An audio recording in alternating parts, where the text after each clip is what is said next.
Dober dan, jaz bi rad naročil eno glas. Kaj lahko?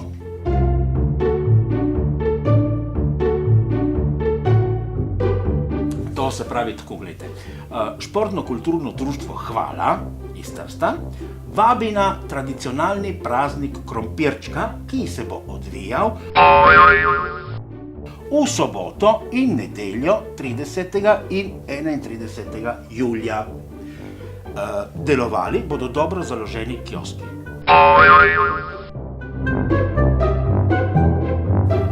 Ob šahri bomo organizirali tudi zanimivo izobraževalno pobudo. Argument tega srečanja bo priprava raznih kulturnih manifestacij. Sledila bo družabnost, seveda. Tisti, ki bi se rad vpisal, lahko pokliče telefonsko številko 555 4321. Jaz mislim, da to je vse. Ja. Eno leto nazaj smo tudi organizirali, veste, ja, smo bili predni, zato je prišlo tudi dosti ljudi. Jaz mislim, da tudi letos bo dobro. Dobro, pridite tudi vi, ne? Imamo umetne ognje, imamo. Ja. Kaj, zdaj mi lahko naredite račun za ta oglas? Kaj, jaz lahko plačam s bankomatom?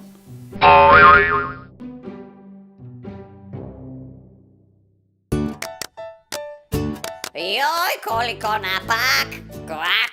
Praznik se bo odvijal, kalk iz italijanščine si svolgerà. V slovenščini pravimo, da praznik bo.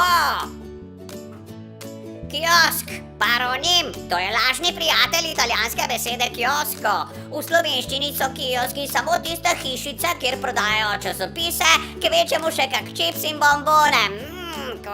Kiosko enogastronomiko je v slovenščini stojnica.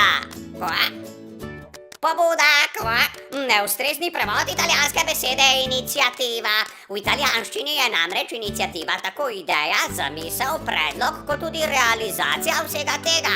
Slovenska beseda pa ima samo prvi pomen. Pobudo torej damo, ocenimo, podpremo, na koncu pa organiziramo dogodek, akcijo, program, razstavo, koncert, tečaj.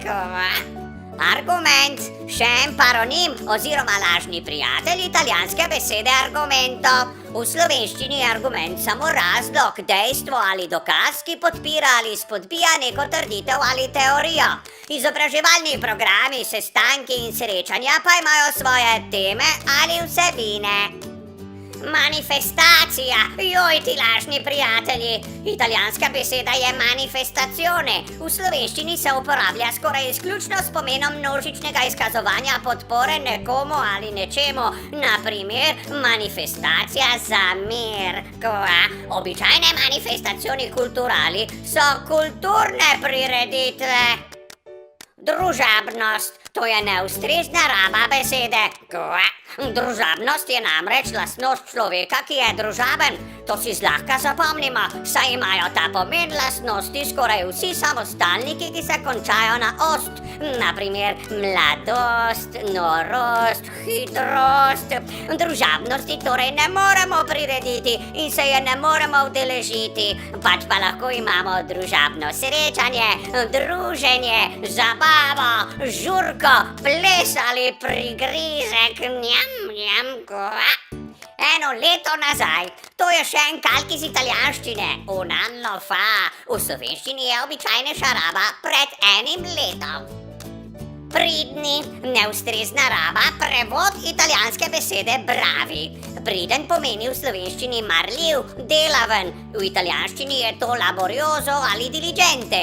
Ko želimo reči, da je bil nekdo uspešen, ko na primer čestitamo pevcu po koncertu ali nogometašu po tekmi, pravimo, da je bil dober, odličen, enkraten, super. V navalu navdušenja lahko tudi vzkliknemo bravo. Ta beseda se v slovenščini ne pregiba, v tej obliki se uporablja za ženske in za moške, za etnino, dvojino in množino. Bravo, skokica! Umetni ognji. Kalk iz italijanščine je fuochi d'artificio, v slovenščini je to ognjemet. In za konec še bankomat. To je še en paronim oziroma lažni prijatelj italijanske besede bankomat. V slovenščini je bankomat samo avtomat, od koder prevzamemo gotovino. Kartica, ki jo imamo v denarnici in s katero plačujemo, pa je bančna kartica ali celo samo kartica. Kva? Imate prav, ja. Torej, Športno-kulturno društvo Hvala iz Trsta vabi na tradicionalni praznik krompirčka, ki bo v soboto in nedeljo 30. in 31. julija. Stojnice s hrano in pijačo bodo dobro založene. Ob šagri pa organiziramo še zanimiv izobraževalni program. Tema letošnjega srečanja bo organizacija kulturnih prireditev. Sledilo bo druženje. Kdor bi se rad vpisal, lahko pokliče na 555 4321. Tako, jaz mislim, da zdaj v redu, ne? A veste, pred enim letom smo isto tako organizirali, ja. Smo bili uspešni in zato je bilo tudi dosti ljudi. Tudi letos bo. Ja. Pa dobro, pa pridite tudi vi, ne? Ker imamo ognjemet. Dobro, kaj zdaj bi lahko naredite račun za ta glas?